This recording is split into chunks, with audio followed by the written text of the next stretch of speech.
पूछते हैं कि आला हजरत क्या है, आला हजरत कौन है, इनकी क्या करामत है।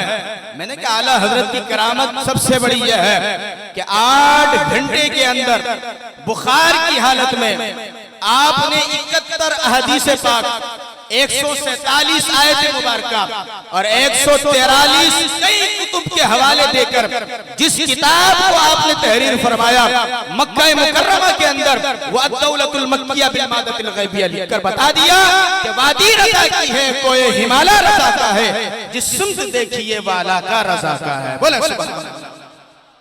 आला हजरत का नारा लगाकर जरा बताए ना, इश्क मोहब्बत, इश्क मोहब्बत। पीछे बच्चे भी लगाए, इश्क मोहब्बत, इश्क मोहब्बत, इश्क मोहब्बत, इश्क मोहब्बत, इल्म हिकमत, इल्म हिकमत, फैजाने आला हजरत, फैजाने आला हजरत।